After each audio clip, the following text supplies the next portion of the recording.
Their State Pier project has kept this quasi-public agency in the spotlight for the last few years. We talk with the Connecticut Port Authority's new executive director about how he intends to turn the agency around and focus on its wider mission. Plus, we take a look at other stories making the headlines from around the region. This is Connecticut East This Week.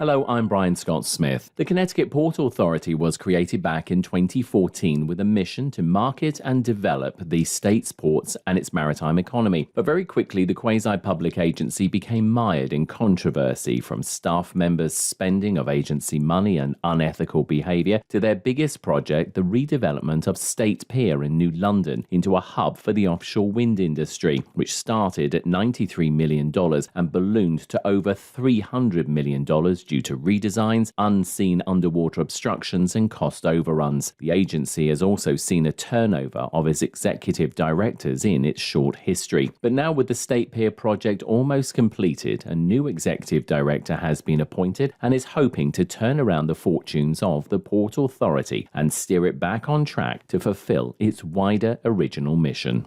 We're speaking with Michael O'Connor, Executive Director of the Connecticut Port Authority. Michael, thanks for inviting us to the offices of the Connecticut Port Authority here in Old Saybrook.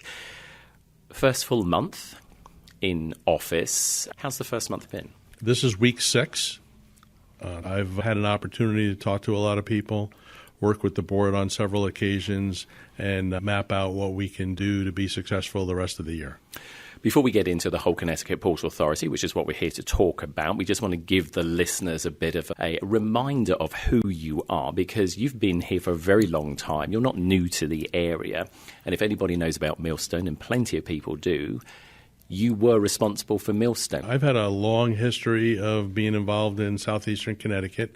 I had a 32-year career at Millstone Nuclear Power Station in Waterford, Connecticut. My last position there was the site vice president.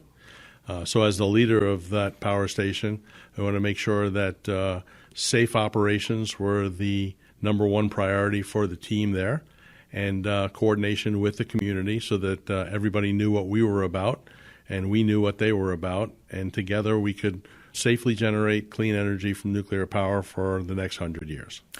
Talk to us about your transition from that very high-profile job to yet another high-profile job. Why did you want to be the new executive director of what is effectively quite a controversial quasi-public agency here in Connecticut? It is a public agency. I have had a long history of public service. I did a 10-year career in the United States Navy. I've served on my town of Bosra's Board of Finance for the last 30 years. I'm nearing the end of my 5th 6-year term, and in November I'll have to go back on the ballot again if I wanted to stay in that position. I am serving as the vice chairman of the Mitchell College Board of Trustees, and a lot of these organizations have overlap with each other. They can work well together. They can support each other. After I knew what my timeline for retirement was from Millstone, when I looked around and saw who could use some help, who could use some leadership, the Connecticut Port Authority did stand out.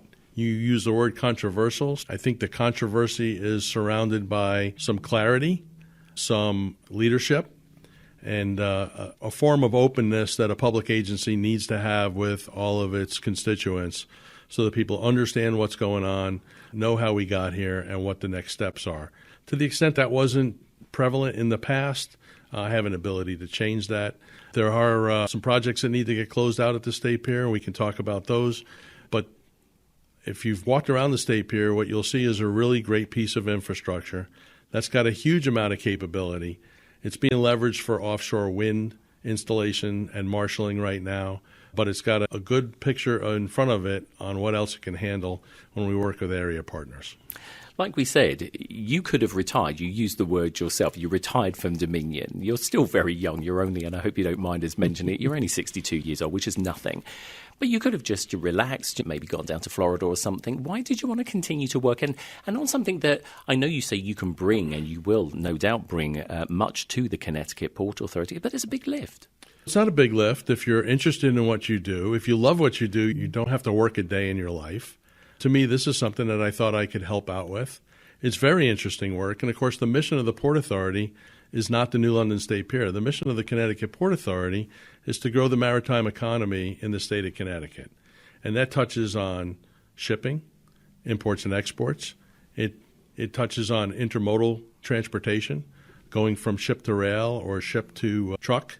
It touches on our commercial fishing industry. The maritime economy includes recreational boating, public access to water. It includes career development in the areas that I just mentioned. And the shoreline community is pretty tight with itself about making sure that we have the resources we need along the coast to do business, enjoy the Long Island Sound, and make sure that our infrastructure is maintained. And I didn't mention the State Pier once in that whole description, but the State Pier is certainly a big part of the Port Authority. It's not unfair to say that the State Pier became the overriding project of interest with regards to the Connecticut Port Authority. As you said, it's a shame because there are so many other aspects to the Port Authority. You have just reeled them off. How do you feel you will be able to get the focus back on what this agency does from a wider perspective and not just people's continued focus on this project, which has hit the headlines again? How do you do that? You do that by ensuring that you have community partners who know what you can help them with. We collaborate with people. When I'm in somebody's vision and they're telling me what they do for a living, and I go talk to somebody else and they tell me about their business, and those two businesses can work well together and they haven't found each other yet, I can help form those connections. We can make sure that the things that need attention in the state are getting the attention they need. But people need to know that the Port Authority is able to and willing to do that. Yes, a lot of attention on the State Pier. Yes, a lot of money spent. Some people would argue too much. Some people would argue not enough money. A lot of infrastructures do take many millions of dollars. The state has applied $220 million. That's in addition to another $100 million from partners. But I think we're in a good position to make use of that for a long time. And some of the other projects that have been done in the state and what the state does bonding for and improves our infrastructure on a day-to-day basis, not just at the state level, but at the federal level too, does rack up into the hundreds of millions of dollars. Now, we're talking about a lot of money, and it's most important that whatever you're talking about when you're spending the people's money, that it's properly accounted for and used for its intended purpose. And that is an exercise in communication and collecting input, and I think that's where I can make a big difference. Let's get back to, just very briefly, your previous long-term career at Millstone, a very different industry to one that you've now stepped into. What things from that were you able to bring into this job? Because I'm guessing there's still a learning curve here as well for you. There's a learning curve in every job every day. If anybody thinks that they're in charge of something and they can stop learning, then they probably have to review that. Being in charge of a nuclear facility is something that you do to learn the team every day, to learn the plant, to plan for the team's success in the future, to plan for the plant's success in the future.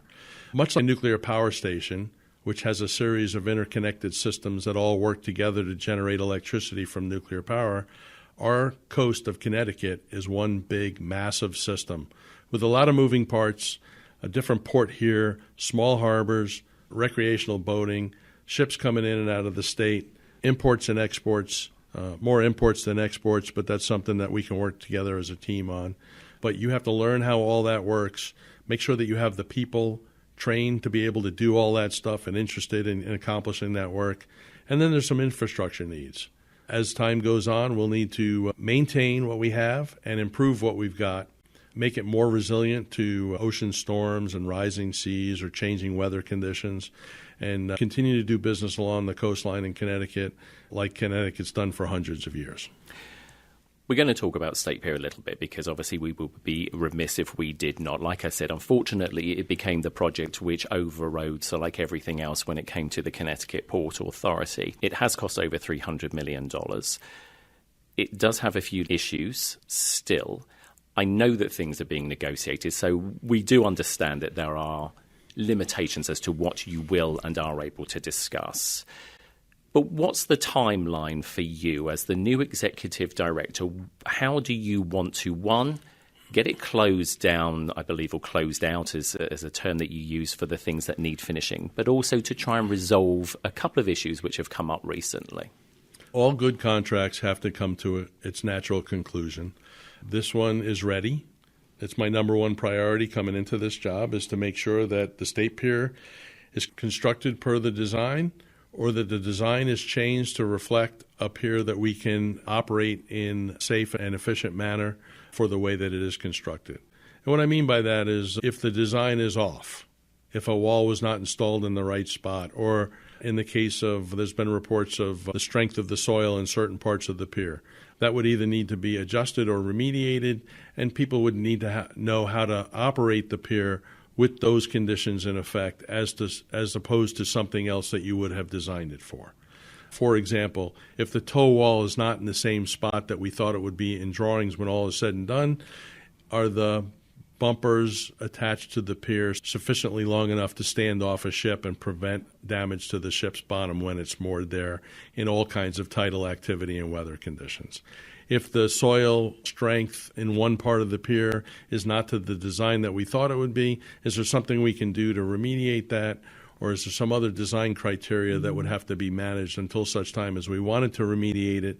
Or do we put a condition in effect that says you can't put something over a certain tonnage on that part of the pier? Those have to be clearly known to the operator and clearly factored into any business models going forward. And if we didn't get what we needed from the contractor because of that and it impacted the port's operation, that's where the negotiation comes in. I get back to my question, what sort of timeline, though? Because you are having negotiations with the contractor over the issues that you've just discussed. Is there a timeline? Because I'm guessing the timeline is it all part of the closeout to officially hand the pier over as done? The pier is ours. It's fully operational. It's doing the job that it was intended to do. And the small punch list that we have left, I would like to see that closed out in the next 90 days. And does that also include the items that you previously spoke about as well? Correct. Talk to us about offshore wind, because, again, a lot of what State Pier was designed for, we are told, was to facilitate, be a hub for the offshore wind industry. We now have a new administration here. That new administration's focus is not necessarily on offshore wind. In fact, they've put a 6-month hold on any new projects. Now, that clearly isn't affecting State Pier because those contracts and those projects are ongoing. But the $64 million question, of course, is, should the new administration decide that offshore wind is no longer something they want to pursue, what happens with State Pier once those projects that are ongoing come to a close? I think it's good to talk about that without even mentioning what a new administration could or couldn't do, because logistically that changes every 4 years. And so the Port Authority always knew that it had to be prepared for what comes after wind, because there were a certain number of projects that in lease areas in close proximity to the State Pier that would make economic sense to launch turbine installation from. And eventually all those sites would be completely built out. Now, whether that was 3 years or 5 years or 10 years, that still does not relieve us of the responsibility to figure out what do we do with the State Pier after that important work is completed. And so to the extent that that might be completed a little bit sooner than people were postulating, or maybe it could go on longer than we were thinking, we still have to be in a position to adjust that, make dual use of the State Pier. There'll be times when we can ship in other things around the wind projects. We do have a harbor development agreement with the company that we're leasing the pier to, leased by Gateway, which is changing its name to Instructure, in case you hear one or both names. But through the harbor development agreement, we all work together to market and assess what else can go on at the pier. There is rail access to the pier. Now, I know the tracks were removed from the bulk of the State Pier proper when we closed in the Central Wharf area, but they're free to be put back into wherever we need them to use in the future for whatever's developed to make use of the rail line that goes into State Pier. Regardless of any issues around State Pier itself, its construction, etc., there's a lot of competition out there. Even here in Connecticut, Bridgeport is competition, Newport is competition. How do you make sure that Regardless of what State Pier becomes by way of whether it's offshore or something else, how do you make sure that it stays a good, valid, viable, working pier? That's a great topic, and I got to participate on a panel of port operators last week in Providence. The offshore wind industry was talking about the important work that you're doing up here. How do we operate and maintain wind turbines? There's a port in New Bedford. There's a port in Daysville, Rhode Island. What we've all acknowledged is the size of our ports is not as massive as the Port of Los Angeles or the Port of Miami or the Port of New York and New Jersey. We all have smaller footprints, and we all have to work together to figure out what works best in our footprint and not invest large sums of money to have an outcome at one port only to find out somebody else down the block is investing larger sums of money to do the same thing that you're spending money on. And so the collaboration between small port operators in New England can help figure out what is best to put where and where the next dollars can get spent to make up for something that we don't have right now. So is that where they see the future? Is that where all of you see the future? Because collaboration does seem to be the name of the game these days. So is that what we're looking at? Is Yes. sort of like much more collaboration? Because we see that even, again, regardless of whether or not we get any more offshore wind projects as a state, Connecticut, Massachusetts, Rhode Island have signed memorandums of understanding. Is that a similar type of thing that you're talking about? That could be the way of the future? It needs to be the way of the future because there's just certain things about our geography, both in the harbors and in the land interfaces, that make something better to go into one location as opposed to the other. And we need to make those decisions based on what makes economic and viable sense for all of us and work together to figure out who's got this part of the puzzle so that we all fit together. Now, I think as we grow and as the opportunities expand, the Connecticut Port Authority is members of several organizations, the American Association of Port Authorities, the North Atlantic Port Operators Association, and through all of these networks for constant communication on what's going on in our industry and what's coming up next, that's how we work together and collaborate. Because I suppose the point to make as well is these aren't just quick situations. There is planning involved. Just like when you're in the nuclear industry, you don't just snap your fingers and go, we're going to do this tomorrow. But these things take time. They take planning. I'm guessing to a certain degree, timelines may be a little bit different. But again, it's not, in 6 months we're going to do this. We're talking some more long-term picture here. We are. I envision having a 5-year plan that gets renewed annually for the next 5 years so we could always see what's on the horizon. I've been doing that for 30 years in Basra for the Board of Finance for the town's infrastructure. We constantly did that at nuclear power plants so that you could line things up and make sure that the dollars were there when you needed them, and so that the business community knows what the capabilities are, and when the business community signals that they need a capability, then how do we all work together to make sure that capability is available?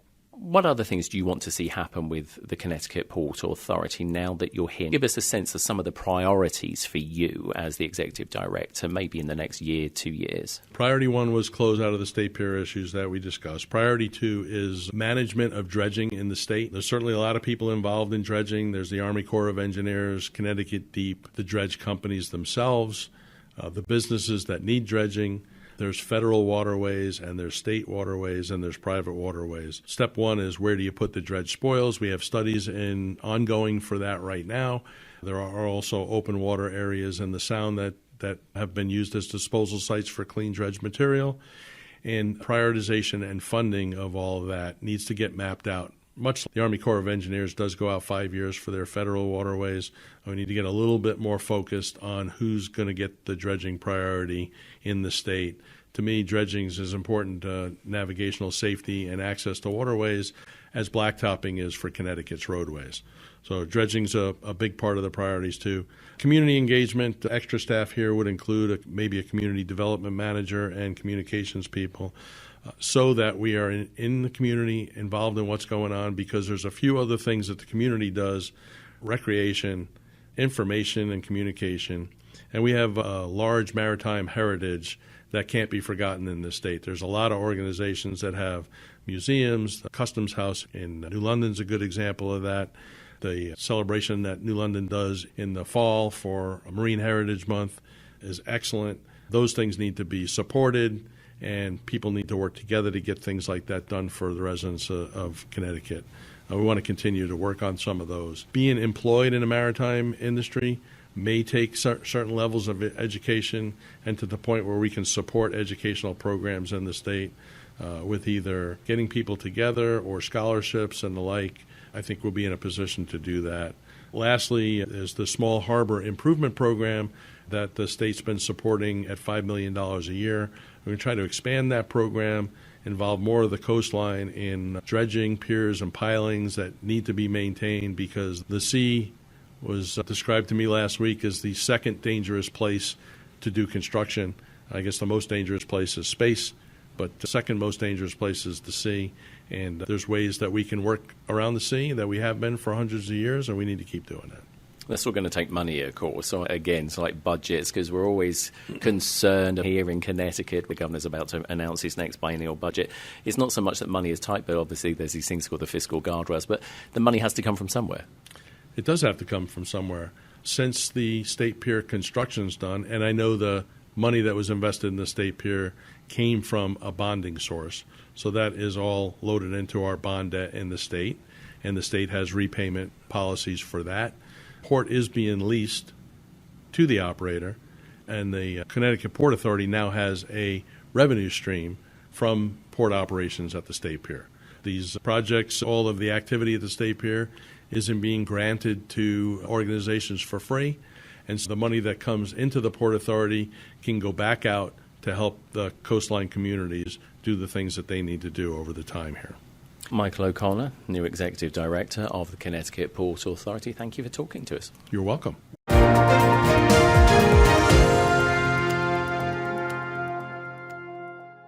Time now for a look at other stories making the headlines this week. Governor Lamont announced his new biennial budget for the state for 2026 and 2027 at a joint convention of the General Assembly on February 5th. Lamont commented on the turbulent few weeks since the Trump administration had taken office and said his proposed budget was the best effort to stay true to Connecticut values, but focus on affordability and opportunity for all. This will be our seventh and eighth honestly balanced budget, which invests in the future without shortchanging the needs of today. And unlike other states which are cutting back, our budget will increase by over $1 billion in each of the next 2 years, all the while making a transformative investment in early childhood education and another round of tax cuts. We continue to move away from the days of the permanent fiscal crisis, and by year end, we should have paid down about $10 billion in pension debt, honoring our promise to you that when you retire, your pension will be there,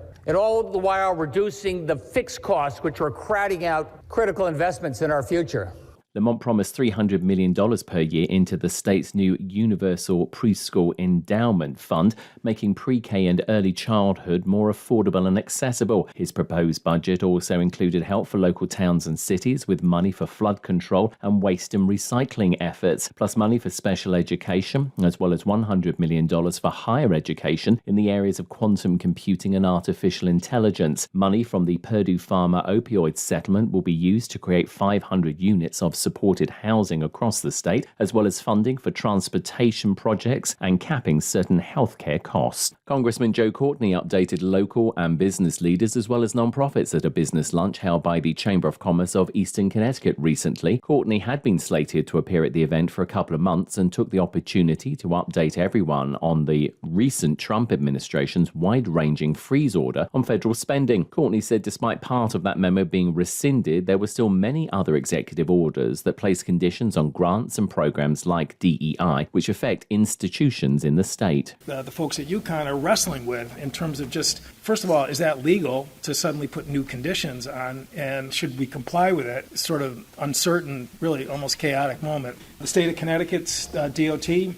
got notification that infrastructure funding is now going to have new conditions also added to it. The new Transportation Secretary, Duffy, said that they're going to be looking at states who have higher birth rates and marriage rates in terms of qualifying for the funding that was enacted into law. Courtney added that although the president had the right to take certain actions, there is an established protocol. They have a mechanism in the statute in terms of how you do that, which is you send notice to Congress, and Congress has 45 days to respond to it and say yes or no, and that gives some flexibility to the executive branch who may feel that there's something that's changed here that doesn't justify spending it. It clearly does not contemplate having a blanket across the board freeze or arbitrary conditions being added to every program, which is what, again, the executive orders that people are wrestling with. Courtney said that although historically Congress has handed over more control to a sitting president, the Congressional Budget and Empowerment Act of 1974, brought in during the Nixon administration, didn't give the president the power to unilaterally change spending that had already gone through the process and had been enacted by a president. The new president of Electric Boat, Mark Rea, held his first legislative briefing recently since taking office in early December of 2024. The annual event, held in Groton, home to EB, who build part of the nation's nuclear submarine fleet, was attended by local and state legislative leaders, the Navy, as well as businesses who are part of EB's supply chain. Rea said the need to invest in the nation's submarine program has never been more important. According to the DoD, the Chinese Navy, the PLAN,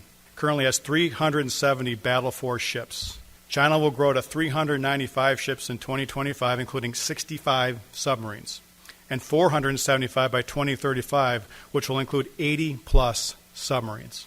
While the U.S. still retains an estimated 2-to-1 advantage in overall naval tonnage, this gap is closing rapidly. While the U.S. fleet is flat to slightly declining over that same time period, that is our challenge. Rea said that Electric Boat continues to hire at both their Connecticut and Rhode Island facilities and will add another 3,000 employees in 2025, on top of the 4,100 employees in 2024. About 62% of our workforce are Connecticut residents. In 2024, EB hired over 4,100 employees. Approximately 56% were in operations, and then 44% were engineers, designers, and other support functions, primarily housed in New London. This year, we expect to welcome an additional 3,000 employees to our team, which will make 2025 another significant year of hiring. Rea said despite a slight slowdown in EB's supply chain, they are continuing to aggressively hire new workers from the state and the immediate surrounding areas. Pharmaceutical giant Pfizer, that employs around 2,600 people at its Groton facility, announced increased revenues for 2024 recently. The company announced total revenue of $63.6 billion, an increase of $4.1 billion or 7% compared to 2023. The announcement also came the same day the Connecticut Attorney General's office announced they and 37 other states had agreed a settlement with Biohaven, based in New Haven, a subsidiary of Pfizer, for $59 million plus interest for false claims submitted by the company to the Medicaid program and other federal healthcare programs. Biohaven provided illegal kickbacks to healthcare providers to prescribe their anti-migraine drug Nurtec over other treatments. Pfizer, in their revenue press release, cited Nurtec as one of the drugs in the US that had performed well for them and contributed to the company's financial success.